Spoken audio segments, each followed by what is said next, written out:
Hello, and welcome back to National Book Festival Presents, brought to you by the Library of Congress.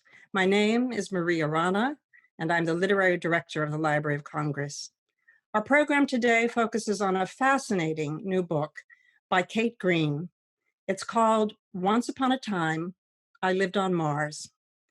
In 2013, Greene was the crew writer and second in command on a 4-month simulated Mars mission for the NASA-funded High Seas project. Her book is a vivid chronicle of that experience. Kate is a poet, essayist, former laser physicist whose science journalism has appeared in major publications around the world. She has taught writing at numerous universities, and that eye and ear for expressive writing are very much in evidence in her new book. It's a beautifully written book, and both a pleasure to read and a totally absorbing account of her many months of isolation in NASA's simulation of a Mars mission, pitched 8,000 feet up the Hawaiian volcano, Mauna Loa. It wasn't planned this way, of course, but published now in a time when the whole world is sheltering in place because of the coronavirus pandemic, her book tells us a great deal about the effects, physical, mental, social, even spiritual, of forced isolation. Kate, welcome. Thank you so much for having me. Thank you so much for that beautiful introduction, too. Oh, it's a pleasure. It's really great to meet you. Congratulations on your book.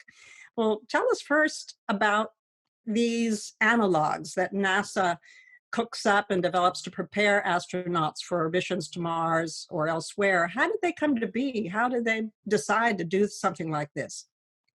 Sure. Well, okay. Going to space is kind of a complicated thing, and you really want to practice as well as you possibly can here on Earth before you send astronauts out on space adventures or explorations. So, even in the early days, from Mercury, Gemini, Apollo missions, NASA was looking for ways to train astronauts for how to do things in zero G and just prepare them.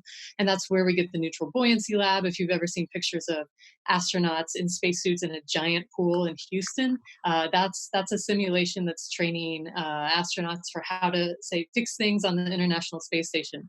But the idea of going to the moon for a long time, which is what some people are talking about, and then going to Mars, that's not just about figuring out how to fix something on the exterior of a space station. That entails all sorts of challenges and largely psychological. I mean, of course, there are huge technological challenges with that, but really, if you're on a mission to Mars, you're 2.5 years away from Earth. And that sort of isolation is something that, I mean, that's never occurred in human history. So far away for that long. And so these simulations, High Seas is one, looks at the ways that groups of people, astronaut-like subjects, come together and how they work as a team, and then the challenges that they encounter as they're isolated from essentially Earth. I would imagine that that entails psychology of people and figuring out if they have the coping strategies that you would need to be in a confined. I mean, you're in a piece of metal in a can, really, flying around outer space. So, did you? It makes me want to ask you, how were you chosen? What were the characteristics that you have, Kate? And you obviously have them. You survived the whole thing. What were the characteristics in you that they saw would work as in being a guinea pig, really, in this experiment? Well, to be clear, our mission was only 4 months long, and High Seas has done even a year-long project, and that's a completely different beast. But I was on the first mission, and I don't know exactly what it was. I do know that they were looking for astronaut-like people, so you had to qualify in terms of your educational experience, your background, and I have a science background, and then some aspects of personality. Kim Binstead, who's the lead of the mission, says that. NASA's looking for on these long missions people with thick skin, a long fuse, and an optimistic outlook. And so there were 700 people who applied worldwide, and based on resumes, the High Seas project broke that down to 150 highly qualified candidates, and then from there, like roughly 30 candidates that they interviewed over Skype. So it's actually a little bit like what a lot of us are doing now. So there was a video interview, and then there were 9 of us that were brought to Ithaca, because this was a joint project with Cornell University and the University of Hawaii, um, to do a food study. And so that was like the main push of the high seas. The very first high seas project was to study astronaut food and the way that astronauts get bored eating the same foods over and over again. So that was one of the major aspects of our mission. And so they brought us to Cornell, and in a test kitchen, they set us all up and saw how we worked together. So something about that uh, made a difference. I don't know, but really, all 9 people who were brought in would have been great on the mission. So, at a certain point, you get people who are really interested, and you meet them, and you kind of feel like, is this someone? You ask yourself the question, is this someone I would want to spend 4 months with? So that's a lot of what it was about. At the same time, as you make so clear in your book, it's a little like make believe, right? I mean, you're all pretending to be on this mission. There moments where you say, oh, and you goof off and you say, well, this is really we're just kidding here, or did you maintain that that sort of fantasy the whole time that you were on it? And 4 months is a long time to suspend, reality. Right. Well, okay. So we had a lot of things helping us with this isolation, helping us believe that we weren't really on Earth. And one of those was the fact that our communication was delayed by 20 minutes each way. So we couldn't have phone calls home. There was no real time internet, certainly no social media, which, a blessing, really. And, but at the same time, that really made us feel disconnected. So it was things like that that worked to like instill in us the isolation. Not necessarily that we were on Mars, because we had a window, you could look out and you could see the lights on the telescope on the other volcano over, and on a clear day you could actually see Maui, which was nice. That was a nice thing.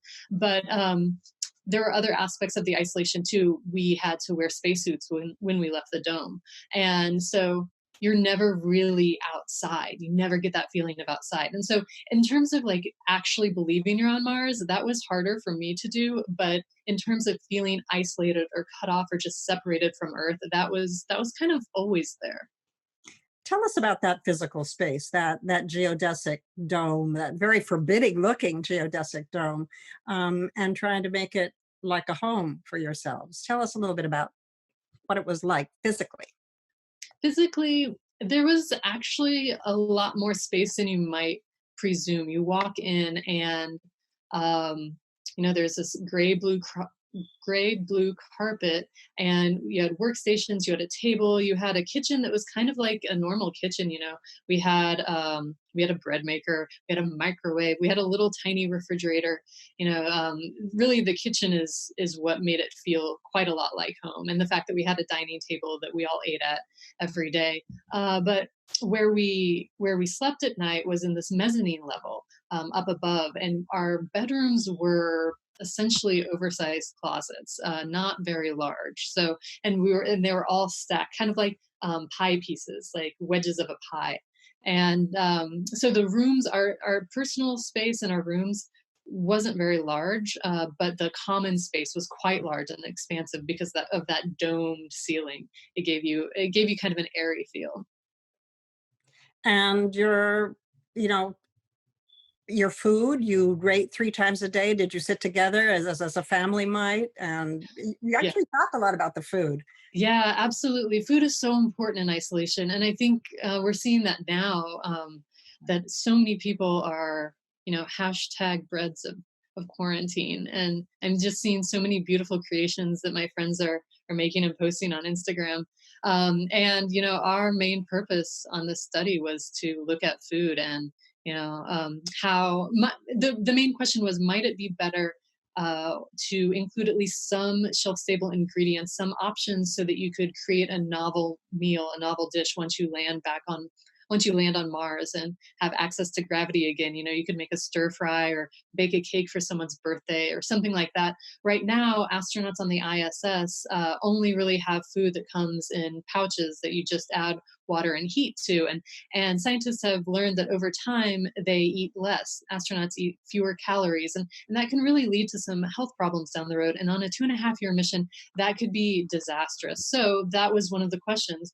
Might it make sense to just include some other kinds of food? There's less packaging with shelf stable freeze dried foods, and you're allowed to do more creative things. So um, for us, we decided to eat every meal together, and not every crew did that. But one of the other aspects of Mars mission is there's going to be high crew autonomy. So it's not like mission control and astronauts on the ISS, where the schedule is given is dictated by Houston and then sent to the astronauts, and every day it's a very strict schedule.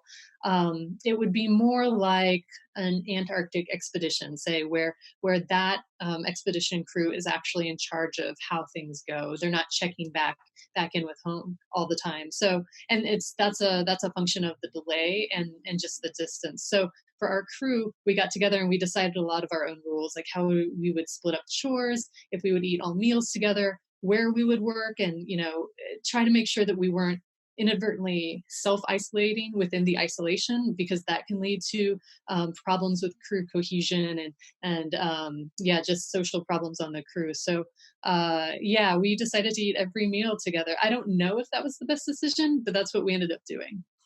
One of the questions from Twitter, and it's actually from Florida, and they ask, and I suppose it's because all of you have to be fit to some degree, and I imagine that you were exercising even inside the geodesic dome. And the question is, what sort of protein were you eating? Were these planned meals where you were trying to get as much protein? Was it plant-based? Was it meat-based? It was an omnivore's menu for the most part. So we alternated days where we ate pre-prepared meals, like what astronauts on the space station would eat, and then days where we would cook up something from our shelf stable stores. So basically that meant that we were dipping into like canned food, like the kind that you would take on a camping trip. So we had like chilies and soups, all different kinds, that some had meat, some didn't. And everyone on the crew ate meat, but we didn't have a super meat heavy diet, I don't recall. But it was always available. So yeah, freeze dried beef, freeze dried ham, chicken, all those sorts of things. We definitely ate those and had all the freeze dried vegetables you could rehydrate too. So it was all there. And were you doing physical exercising while you were in there? Absolutely. One of the experiments that we participated in was an experiment to look at exercise shirts, because you can't really do laundry in space. You wear your clothes until they just become too much for you to bear, and then you toss them. So NASA's pretty interested in the longevity of the clothes that they send up, and so we wore these workout shirts, and then when we just couldn't stand them anymore, we retired them, and we were filling out surveys after every workout. But for that study, we were required to work out for 45 minutes a day, at least 5 days a week. And so I, in particular, and a bunch of others, decided to do a P90X workout, which was great because that's a 4-month cycle. And so, yes, we worked out and we ate to like supplement all those calories out. We took all those calories back in. So, yeah, that was. And when I left, I was in amazing shape. Not only was it 4 months of working out, but it was 4 months of working out at altitude, so at 8,000 feet. I had never been so fit in my life. It was actually pretty great. It was an unexpected side effect of the whole mission. But I know that that's happening now too with a lot of people. A lot of people have Absolutely. their workouts that they're doing at home and changing Absolutely. all sorts of habits. Work out and eat, absolutely. So one of the things that kind of tickled me in the book was your mention of antimicrobial socks. And my first impression was, why antimicrobial socks? I mean, I did understand that if you're only showering once a week, right, for 8 minutes, and that's all you got for the shower, why antimicrobial socks? How did that get decided on? Absolutely. Well, it's related in some ways to the exercise shirts because some of the exercise shirts had some like nanotechnology, some coating that was supposed to be antimicrobial to keep the stink away. But socks in particular, I mean, those things get stinky, and so you Yeah. really don't want to uh, have, have to bring up a ton of socks. And the ones that we investigated had used copper threads, and copper is a natural antimicrobial substance. So that was because of close quarters, right? Yeah, Because close well, close quarters. quarters. Yeah. Yeah, you wanna be considerate of your crewmates when it comes to that sort of Right, thing. right. How about privacy issues? I mean, how did that work out? I mean, you can't get away really. These people are in your lives. There are Right. five other people in your life, and you can't get rid of them. How about the privacy issues? Well, we all got pretty close. We knew each other pretty well by the end of it, and, the thing is, we were all aware of that and pretty respectful. So, um, if someone was in the room with the door closed, you don't necessarily you kind of leave them alone. And we spent so much time together so that when you were off by yourself there wasn't necessarily a need to continue to be social. But yeah, I don't know, we really just respected everyone's space. You just have to, and when things come up you actually need to talk about them too, so one of the examples of space and like shared space is there are only a few shelves in the shower, and so I think early on one person had put a number of toiletries in the shower and took up more space than seemed reasonable for one person out of six, right? And then there was another person who noticed that and said, actually, maybe it makes more sense if we just bring our things to the shower every time instead of like claiming the shelf space. And uh, that was fine. No one's feelings were hurt, and the problem was solved. So it's kind of like on that level. It's just like see how we can be respectful of each other. And honestly, for 4 months, it's manageable. It's definitely manageable. Yeah, I can imagine. Well, there are such challenges in isolation. I think we're feeling them now a little bit, but how, small things can become annoying, how personal, little human habits. You mentioned the sound of somebody chewing or, somebody who is clearing their throat all the time. I have a daughter who clears her throat all the time, and in the middle of the night, it can, if you're in the same room, it can get annoying. So, how was that? How did that work? Yeah, you really start to notice those things. Well, you notice them, and then you either let go of them or you hold on to them. So those are two options, and then you have a third option, I guess, to talk about them and engage in some sort of discussion to figure out how to make it better, which can be complicated, maybe sometimes more complicated than letting things go.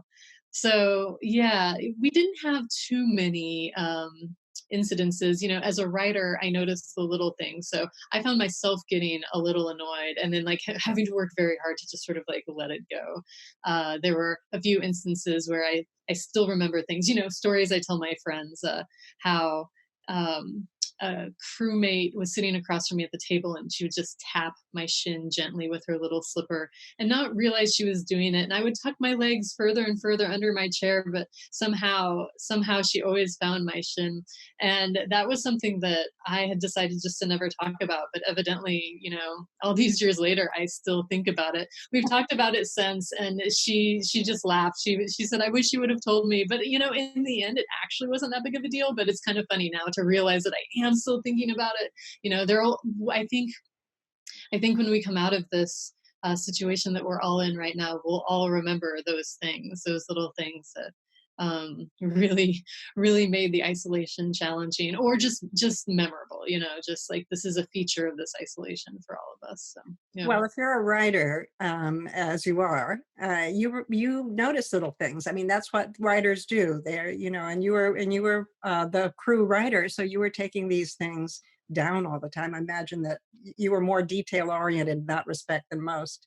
Yeah, I think yeah, it's a bit of an occupational hazard to be prone to noticing the little things. Yeah, whereas other people might have more easily been able to let things go. I would notice and record and then, maybe think about it again and then a few more times. So yeah, it was a bit of a challenge. You're also, apart from being a writer, you're a person of science. You've followed science for your whole career. You've devoted yourself to science. Mhm. And as I mentioned earlier, you were a laser physicist before you even started to do the writing. So within this whole challenge of isolation and the psychological and social impact of living in that small enclosed space with other people, you were also doing problem solving. You were doing scientific experiments. Tell us a little bit about that.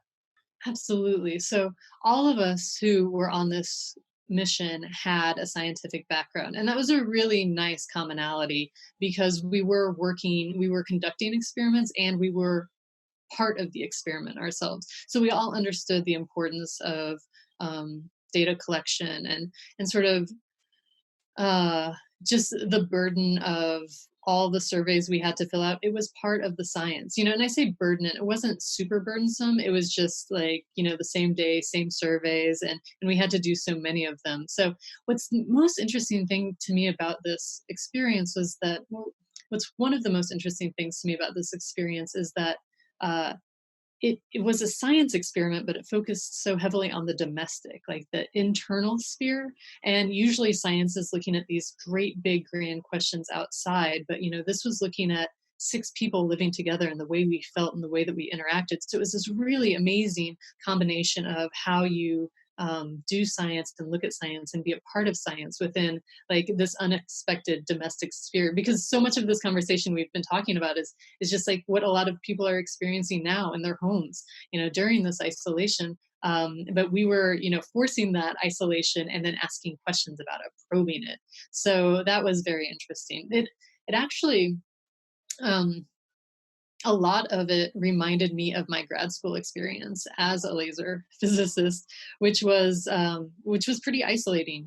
I worked very closely with two other graduate students, and we worked in a basement laser lab and did not see a lot of daylight during a couple of years when we were getting a lab up and going and asking some questions. Big differences are that when you're a physicist, you are able to control a lot of the experiment. So, you only have that one variable you're looking at. And in our case, because it was a social experiment, there are so many variables that are so difficult to control. So that was something that we were always aware of, just knowing that on the other end, the data analysis would reveal some of the truths of what we were all experiencing.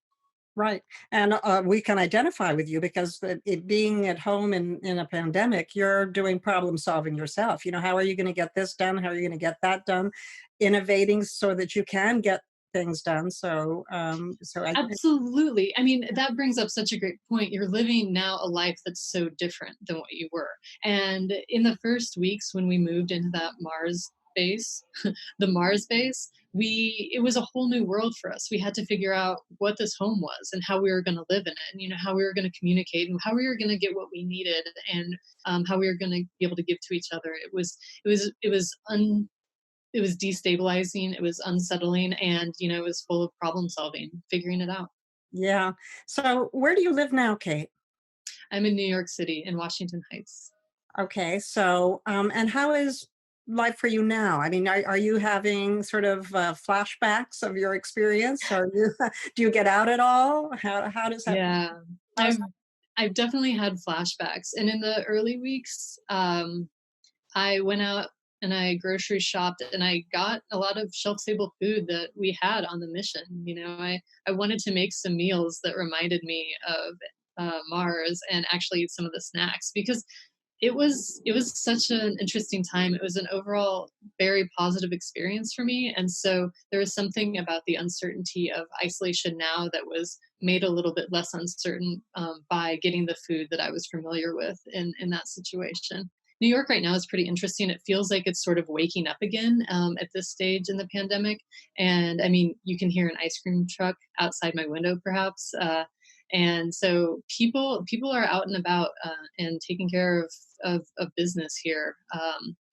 You know, in the early days, in like mid to late March, it was New York.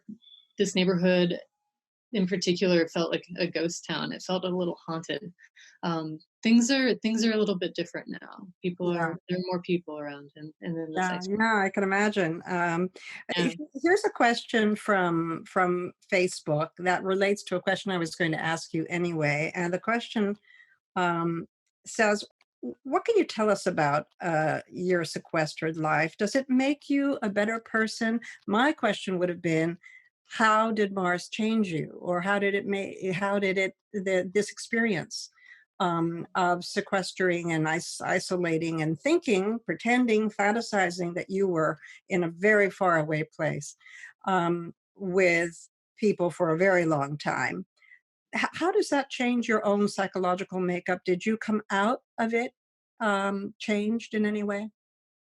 Yeah, I came out of it like I think about those first few days when we're outside, right? And I do feel every breeze on my skin. And I'm surprised by it. It takes a couple of days for me to not notice the breeze on my skin.